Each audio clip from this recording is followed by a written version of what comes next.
आज हम बनाएंगे अफगानी स्टाइल मलाई सीख कबाब मसाला, लेकिन अपने जायके के हिसाब से इसको थोड़ा सा चटपटा सा बनाएंगे। एक रेस्टोरेंट स्टाइल रेसिपी है जो कि आपकी किसी भी तरह की दावत पार्टी या फिर लंच और डिनर या फिर वीकेंड वगैरह के मेन्यू के लिए परफेक्ट रेसिपी है। अस्सलाम वालेकुम, मैं हूँ Sadiya Uzair. Welcome back to Sadiya Uzair's kitchen. Video को लाइक शेयर और मेरे इस यूट्यूब चैनल को सब्सक्राइब भी ज़रूर कर लीजिएगा। बिस्मिल्लाहिर्रहमानिर्रहीम। तो सबसे पहले सीख कबाब का मिक्सचर तैयार कर लेंगे, जिसके लिए यहाँ पर मैंने लिया है आधा किलो कीमा। चिकन मटन या बीफ आप कोई भी ले सकते हैं, यहाँ पर मैंने बीफ का कीमा लिया है। अब कबाब के लिए हमें बिल्कुल बारीक पिसे हुए कीमे की ज़रूरत है। या तो आप बाजार से ही कीमे को बिल्कुल बारीक पिसवा लें। अगर कीमा मोटा है और आपके पास घर में इलेक्ट्रिक चॉपर है तो आप इसको इलेक्ट्रिक चॉपर में चॉप भी कर सकते हैं। कीमा बिल्कुल बारीक हो जाएगा। तो आधा किलो बीफ का कीमा यहाँ पर मैंने शामिल कर दिया है एक इलेक्ट्रिक चॉपर में। साथ ही इसमें हम कुछ मज़ीद चीज़ें भी शामिल कर देंगे ताकि कीमे में अच्छी तरह से मिक्स हो जाएँ। 1 चाय का चम्मच शामिल करेंगे इसमें धनिया पाउडर, आधा चाय का चम्मच या हस्बे ज़ायक़ा काली मिर्च का पाउडर, 1 चाय का चम्मच या हस्बे ज़ायक़ा नमक, 1 चाय का चम्मच भुना और कुटा हुआ ज़ीरा, आधा चाय का चम्मच गरम मसाला पाउडर, 1 खाने का चम्मच अदरक लहसुन का पेस्ट, 4 से 5 खाने के चम्मच ब्रेड क्रम्स। ब्रेड क्रम्स की जगह पर आप इसमें 2 व्हाइट ब्रेड स्लाइसेस भी ऐड कर सकते हैं और ये आपने लाज़मी ऐड करने हैं, इससे कबाब बहुत ही सॉफ्ट बनेंगे। एक दरमियाने साइज़ का प्याज जिसको मैंने बिल्कुल बारीक-बारीक चॉप कर लिया है और चॉप करने के बाद जितना भी इसमें एक्स्ट्रा पानी था, इसको मैंने हाथ से निचोड़ कर निकाल दिया था। चॉप करने के बाद पानी निकाल कर ये प्याज इसमें शामिल करेंगे। इसके अलावा 3 से 4 या हस्बे ज़ायक़ा शामिल करेंगे इसमें हरी मिर्चें और थोड़ा-सा इसमें शामिल करेंगे हरा धनिया। बस इन सारी चीज़ों को अब हम कीमे के साथ बहुत अच्छी तरह से चॉप कर लेंगे। इस तरह से कीमा भी बिल्कुल बारीक पिस जाएगा और ये सारी चीज़ें भी कीमे में बहुत अच्छे से मिक्स हो जाएँगी। देखिए कीमा भी कितनी अच्छी तरह से पिस गया है, साथ ही इसमें बाकी चीज़ें भी बहुत अच्छे से मिक्स हो गई हैं। तो सीख कबाब बनाने के लिए इस तरह से हम लेंगे थोड़ा-सा कीमे का मिक्सचर और पहले हाथ में इसको अच्छी तरह से बाइंड कर लेंगे। इन कबाब से हमने क्योंकि सालन तैयार करना है तो इसलिए बहुत बड़े साइज़ के कबाब तैयार मत कीजिएगा, छोटे साइज़ के कबाब तैयार करेंगे। यहाँ पर मैंने एक कबाब तैयार करने के लिए कीमे का जो मिक्सर लिया है इसका वेट तकरीबन 35 से 40 ग्राम के करीब-करीब है। तो जैसे कि आपने देख ही लिया है, कबाब को हाथ से बाइंड करने के बाद और थोड़ी-सी लंबाई में शेप देने के बाद इस तरह से एक बारबेक्यू वाली सीख के ऊपर लगाएँगे और इस तरह से हाथ की मदद से कीमे को इस सीख के ऊपर फैला देंगे। थोड़ा-सा पतला और लंबा कबाब तैयार करेंगे। देखिए इस तरह से हमने इसको शेप देनी है। अब कबाब को पकाने के यहाँ पर आपके पास 2 ऑप्शंस हैं। या तो आप इस तरह से सीख पर कबाब लगाएँ और डायरेक्ट इसको चूल्हे पर हल्का-हल्का सा हर तरफ से सेंक लें। इस तरह से एक तो कबाब भी पककर थोड़े से सॉलिड से हो जाएँगे और दूसरा इनमें थोड़ा-सा स्मोकी सा फ्लेवर आ जाएगा। और जो दूसरा ऑप्शन है उसमें आप सारे कबाब एक ही साथ तैयार करके पैन में इनको हल्का सा शैलो फ्राई कर लें। उस तरह से आप सीख के बगैर भी कबाब तैयार कर सकते हैं। सीख को आप हाथ से ही थोड़ी-सी लंबाई में शेप दे दें। देखिए हल्का सा सेकने के बाद कबाब इस तरह से साइज़ में, लंबाई में थोड़े से छोटे से हो जाएँगे और इसी वजह से कबाब बनाते हुए मैंने आपसे कहा था कि कबाब थोड़े से पतले और थोड़े से लंबे तैयार करें। देखें कबाब का ये साइज़ बिल्कुल परफेक्ट है। तो बस सेम इसी तरीके से सारे कबाब तैयार कर लेंगे। या तो आप सीख पर लगाकर इस तरह से आग पर सेक लें या आप इनको शैलो फ्राई कर लें, जो तरीका भी आपको पसंद हो। तो सीख कबाब तैयार करने के बाद अब चलेंगे हम इसके अगले स्टेप की तरफ, जिसके लिए यहाँ पर हम एक पैन में लेंगे 2 टेबलस्पून मक्खन। मलाई सीख कबाब मसाला है तो इसलिए हम इसकी कुकिंग के लिए मक्खन का इस्तेमाल करेंगे। आप चाहें तो आप ऑयल भी ले सकते हैं। मक्खन को ज़्यादा गर्म नहीं करेंगे वरना ये जलने लगेगा। हल्का सा गर्म हो जाएगा तो फिर इसमें हम शामिल कर देंगे प्याज। एक बड़े साइज़ की स्लाइस की हुई प्याज यहाँ पर मैंने शामिल की है और इसका वेट तकरीबन 120 ग्राम है। साथ ही इसमें शामिल कर देंगे 8 से 10 काजू। काजू की जगह पर आप छिलका उतार कर इसमें बादाम भी ऐड कर सकते हैं और 4 से 5 या हस्बे ज़ायक़ा शामिल करेंगे इसमें हरी मिर्चें। बस मक्खन में इन तमाम चीज़ों को हमने हल्का-सा फ्राई करना है जब तक कि प्याज का कलर हल्का-सा ट्रांसपेरेंट सा हो जाए। यहाँ पर हमने व्हाइट ग्रेवी तैयार करनी है तो इसलिए इस पर हमने कलर वगैरह नहीं आने देना।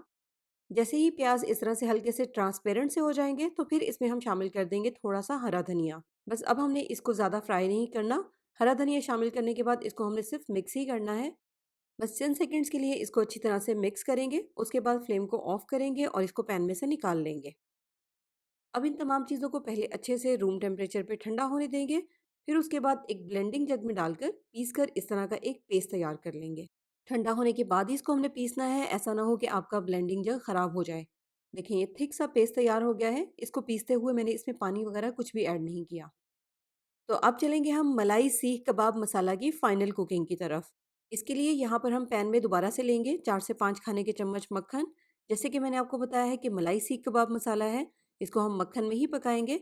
मक्खन नहीं है तो कोई प्रॉब्लम नहीं है, आप ऑयल का भी इस्तेमाल कर सकते हैं। मक्खन जब हल्का-सा गरम हो जाएगा तो फिर साथ ही हम इसमें कुछ साबित मसाले भी ऐड कर देंगे, जिसमें है 1 चाय का चम्मच साबित ज़ीरा, आधा चाय का चम्मच साबित काली मिर्च, 1 काली बड़ी इलायची, 3 हरी इलायची और 1 छोटा-सा दालचीनी का टुकड़ा।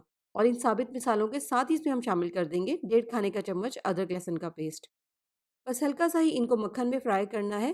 प्याज की तरह किसी भी चीज़ पर हमें कलर नहीं आने देना, वरना फिर आपकी ग्रेवी का जो कलर है वो भी डार्क हो जाएगा। देखिए, जैसे ही आपको लगे कि अदरक लहसुन का जो पेस्ट हमने इसमें शामिल किया था ये अच्छी तरह से फ्राई हो गया है, तो फिर साथ ही हम इसमें प्याज वाला वो पेस्ट भी ऐड कर देंगे जो हमने स्टार्ट में बनाया था। और एक बार इस पेस्ट को भी बहुत अच्छी तरह से इस मिसाले में मिक्स कर लेंगे। तो सारी चीज़ें जब अच्छी तरह से मिक्स हो जाएँगी, फिर इसमें हम शामिल करेंगे कुछ स्पाइसेस। और स्पाइसेस यहाँ पर हमने ग्रेवी के अकॉर्डिंग ही ऐड करने हैं। ध्यान रखिएगा, कबाब में हमने ऑलरेडी स्पाइसेस ऐड किए हुए हैं। सबसे पहले इसमें शामिल करेंगे हस्बे ज़ायक़ा नमक, 1 चाय का चम्मच भुना और कुटा हुआ ज़ीरा, आधा चाय का चम्मच सफ़ेद मिर्च का पाउडर, आधा चाय का चम्मच या हस्बे ज़ायक़ा काली मिर्च का पाउडर और 1 चाय का चम्मच धनिया पाउडर। हमने इसमें ऑलरेडी हरी मिर्चें शामिल की हुई हैं, तो इसलिए काली मिर्चें आप अपने टेस्ट के मुताबिक कम या ज़्यादा जितनी भी ऐड करना चाहें, ग्रेवी में आप चेक कर लीजिएगा। तो स्पाइसेस को अच्छी तरह से मिक्स करते हुए मीडियम हाई फ्लेम पर 1-2 मिनट के लिए इसकी भुनाई कर लेंगे। इस तरह से थोड़ी-सी भुनाई करने के बाद फिर इसमें हम शामिल करेंगे तकरीबन आधा कप दही। और दही को हमने इस तरह से अच्छी तरह से फेंट कर स्मूथ करके ऐड करना है। दही शामिल करने के बाद मज़ीद इसको 2-3 मिनट के लिए मीडियम हाई फ्लेम पर पकाएँगे ताकि मसाला अच्छी तरह से दोबारा से पकने लग जाए और दही के साथ भी इसकी थोड़ी-सी भुनाई हो जाए। तो 2-3 मिनट तक यहाँ पर मैंने इसकी मीडियम हाई फ्लेम पर भुनाई की है, मसाला दोबारा से अच्छे से पकने लग गया है। अब इसके नीचे हम फ्लेम को बिल्कुल हल्का कर देंगे, जैसे कि दम वाली आँच होती है। हल्की आँच पर कवर करके दम में इसको हम 10 मिनट के लिए पकने देंगे ताकि मसाला बहुत अच्छे से पक जाए। तो सिर्फ 5 से 10 मिनट तक हल्की आँच पर पकने के बाद आप देखिए मसाला कितनी अच्छी तरह से पक गया है। एक बार अच्छी तरह से इसको मिक्स कर लेंगे। अब यहाँ पर कबाब क्योंकि बीफ के हैं, इनको हमने अच्छी तरह से गलाना है, तो इसलिए हम इस मसाले में शामिल कर देंगे 1 कप पानी। पानी को मैंने उसी ब्लेंडिंग जग में ऐड करके शामिल किया है जिसमें हमने मसाले को ब्लेंड किया था, ताकि थोड़ा बहुत मसाला भी अगर ब्लेंडिंग जग में बाकी हो तो वो भी सालन में ऐड हो जाए। तो अब जब मसाला अच्छी तरह से दोबारा से पकने लग जाएगा तो फिर इसमें हम शामिल कर देंगे सीख कबाब। कबाब को मसाले में अच्छी तरह से मिक्स करेंगे और इस पॉइंट पर फ्लेम को हाई रखेंगे ताकि दोबारा से ये एक दफ़ा पकने लग जाए। तो जैसे कि ये पकने लग गया है, बस अब इसके नीचे हम फ्लेम को बिल्कुल हल्का कर देंगे और कवर कर देंगे। कवर करके हल्की आँच पर, दम वाली आँच पर हमने इसको पकाना है 15 से 20 मिनट के लिए, या इतनी देर तक जब तक कि कबाब बहुत अच्छे से पक जाएँ। बस यहाँ पर इस पॉइंट पर पकाते हुए आपने एक बात का ध्यान रखना है कि बीच-बीच में से चम्मच भी चलाते रहना है, क्योंकि इसमें हमने काजू पीस कर ऐड किए हैं। किसी भी चीज़ में अगर हम नट्स को पीस कर ऐड करते हैं, तो वो बहुत जल्दी नीचे लग सकता है। तो यहाँ पर मैंने इसको 20 मिनट तक हल्की आँच पर पकाया है। कीमे को हमने बिल्कुल बारीक पीसा था, तो 20 मिनट में कबाब बहुत अच्छे से पक गए हैं। अब इस पॉइंट पर ग्रेवी आप अपने हिसाब से एडजस्ट कर लें। कबाब पकते-पकते अगर ग्रेवी ड्राई हो गई है, तो फिर आप इसमें थोड़ा-सा पानी ऐड कर लें। यहाँ पर अब आप देखें तो ग्रेवी बिल्कुल परफेक्ट है।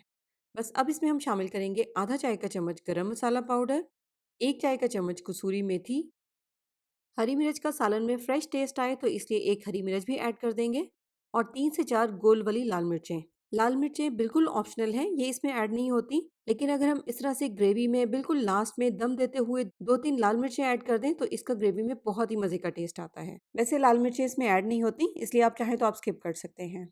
बस लास्ट में ये तमाम चीज़ें शामिल करके इसको हमने सिर्फ एक बार मिक्स ही करना है। उसके बाद इसको हम दोबारा से कवर कर देंगे और कवर करके दम में या स्टीम में बिल्कुल हल्की आंच पर इसको 1 से 2 मिनट के लिए पकने देंगे, ताकि लास्ट में जो हमने इसमें ये चीज़ें शामिल की हैं इनका फ्लेवर भी अच्छी तरह से ग्रेवी में निकल आए। बस आपने इसको तेज़ आंच पर नहीं पकाना, क्योंकि ग्रेवी को हमने बिल्कुल भी ड्राई नहीं होने देना। तो सिर्फ 2 मिनट तक हल्की आंच पर पकने के बाद अब यहाँ पर आप अफ़गानी स्टाइल मलाई सीख कबाब मसाला की लुक चेक करें। देखिए इसकी ग्रेवी कितनी परफेक्ट है। बस अब बिल्कुल लास्ट में सर्व करने से पहले इसमें हम शामिल करेंगे 2 टेबलस्पून क्रीम। तो यहाँ पर क्रीम शामिल करने के बाद अब हमने इसको ज़्यादा पकाना नहीं है। बस मीडियम फ्लेम पर एक बार इसको अच्छी तरह से मिक्स ही करना है। और थोड़ा-सा इसमें मैंने मिक्स कर दिया है हरा धनिया। और लीजिए यहाँ पर हमारा अफ़गानी स्टाइल मलाई सीख कबाब मसाला रेडी टू सर्व है। आप देखिए कितनी सिल्की और स्मूथ सी ग्रेवी तैयार हुई है। यहाँ पर अगर आपको पसंद हो तो इसको सर्व करने से पहले इसको थोड़ा-सा स्मोकी फ्लेवर देने के लिए कोयले की स्मोक भी दे सकते हैं। चिकन, मटन, बीफ किसी भी मीट के साथ आप ये मज़ेदार सा मलाई सीख कबाब मसाला तैयार कर सकते हैं। बस चिकन के पकने की टाइमिंग थोड़ी-सी कम होगी, जबकि मटन और बीफ का जो कुकिंग टाइम है वो थोड़ा-सा ज़्यादा होता है। बस इसी बात का आपको ध्यान रखना है। बाकी स्पाइसेस अपनी मर्ज़ी के मुताबिक कम-ज़्यादा करना चाहें तो वो भी आप कर सकते हैं। इसी तरह की मज़ीद रेसिपीज़ देखने के लिए आप मेरे यूट्यूब चैनल का लाज़मी विज़िट करें। नई रेसिपीज़ देखने के लिए यूट्यूब चैनल को सब्सक्राइब करके नोटिफ़िकेशंस भी ज़रूर ऑन कर लें। जाते-जाते इस वीडियो को लाइक शेयर करना भी बिल्कुल मत भूलिएगा। अपना बहुत सा ख़्याल रखिएगा, दुआओं में याद रखिएगा। Thank you for watching. अल्लाह हाफ़िज़।